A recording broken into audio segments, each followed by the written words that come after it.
So as you can see, we have a lot of teapots from Tokoname here. It's got a rich history and it goes back to over 1,000 years ago. And one distinguished characteristic of Tokoname teapots is reddish clay. It's called shudei. So one of the cool things about shudei is they contain iron, and then that absorb tannins, which is the bitterness and the astringency of the tea. So actually having a good teapot makes a difference in the taste. As I mentioned briefly before, I'm actually visiting Tokoname in Japan in November. And this time I'm hoping to visit some potters in Tokoname so that I can show you how the potters in Tokoname make these beautiful teapots. So stay tuned. As you can see, there are a lot of teapots here, and then most of them are from Tokoname. But these three teapots are from different prefectures. This one right here is called Bankoyaki. It's from Mie Prefecture, Yokkaichi. And this one right here, it's actually made of iron. It's called Nambu Teki, Morioka, Iwate Prefecture. And this one right here is called Hasamiyaki. It's from Nagasaki Prefecture. This one is actually made of porcelain, so it's different from ceramics. When I was a kid in Aichi Prefecture, my grandmother, also my cousin's family were in Tokoname. So my family used to visit them at least like 3 or 4 times a year. So I was visiting Tokoname very often. And then we are always enjoying drinking tea with these beautiful teapots. So I actually grew up drinking Japanese tea, brewing in these beautiful teapots. So for me, Tokoname teapots are something special. Yes, so I'm very happy that now I can offer these beautiful teapots in Australia. So it can be hard to choose a suitable teapot for you. The good starting point is what kind of tea do you drink every day? And then depends on the tea you consume every day, we can select the teapot. So one of the most important factors when it comes to choose a teapot is the strainer. So I'm going to show you each teapot got different strainer. So for example, this Tokoname teapot got a built-in filter into spout. So this teapot is good for brewing green tea. But for example, deep steamed green tea such as fukamushi ryokucha, tea leaves are more finer. So the tea leaves of fukamushi ryokucha, deep steamed green tea, might stack into the ceramic filter. So in such cases, a wide mesh strainer like a band type metal mesh like this is recommended. We also have this basket type tea strainer, which is pretty convenient, but make sure the basket strainer goes deep into a teapot. If the strainer doesn't go in deep, tea leaves don't expand, and then you won't get good quality tea. So yeah, each teapot got very different type of strainer, as you can see.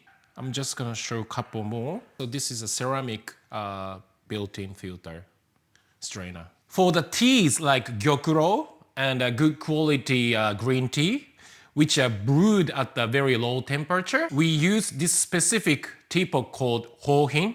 Unfortunately, we don't sell hohin at the moment, but this teapot doesn't have a handle. So yeah, we use a specific teapot for gyokuro and then good quality green tea. We have this special teapot.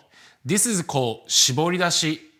It's the same purpose as hohin. We use this shiboridashi for brewing a tea with the low temperature. So we have this shiboridashi in our product range. When preparing a large amount of teas with the high hot water temperature, such as hojicha and bancha, we recommend bigger size teapot like this. We don't have it, but there is a bigger teapot called dobin. We also use dobin for brewing hojicha and bancha. Aside from functionality, choose a teapot, Kyusu, that feels comfortable in your hand. Also, you may want to consider how many people are in your household. And I just want to show you how to hold the lids. This is a typical type of Japanese teapot.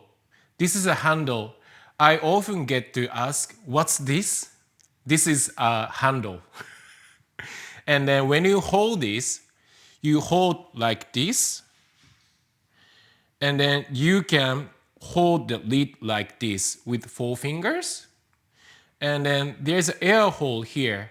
If you close the hole, the tea won't come out. So make sure you don't cover the hole, air hole, and then hold the lids like this. And then you can pour the tea like that. So I'm going to talk about how to wash teapots, maintain teapots. But the most important thing is please do not use dish soap. Don't use soap. The reason for that, I mentioned a little bit in the introduction of Tokoname teapot. These teapots are made of shudei, clay, and they absorb water. So if you use soap, these teapots actually absorb soap, and then that affects the taste of the tea you brew in the teapot.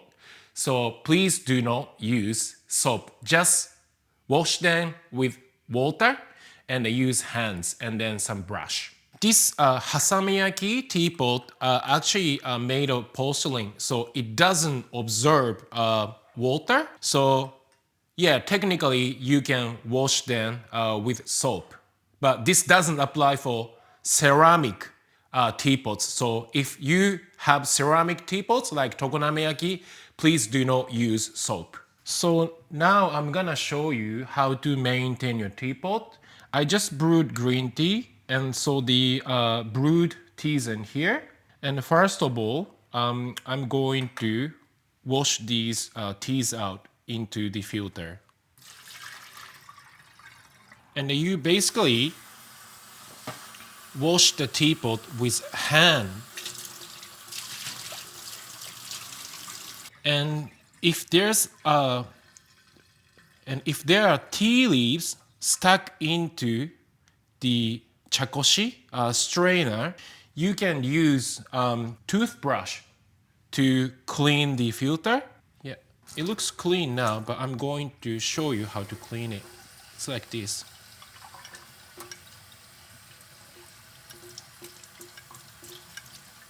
So yeah, you can just clean here and make sure you give a good rinse. And then also wash the leaves too. Make sure you dry out the teapot. So I place the teapot like this. The spout should go down like this. Yeah. All right. So when the teapot is pretty dirty with the tea residue and stain, we actually use bicarb soda to clean the teapots. And then, yeah, you can get this from anywhere. Kohl's, Woolies, yes. All right, so I'll show you how to do it. So this is bicarb soda. I put it in here. I usually put 1 teaspoon like this. Yes, and then, sorry, I just need to pour some water. So I put the bicarb soda in the teapot. And now we pour hot water slowly into teapot. Yeah, very slowly.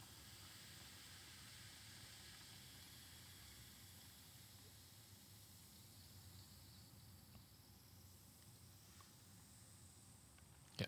And then we leave it for half an hour. So after half an hour, again, you need to wash the teapot with just water or warm water, and make sure all the bicarb soda is removed from the teapot. And I recommend to rinse the teapot with hot water a couple times. Make sure it's completely clean. So this is how we clean the teapot when the teapots are soiled.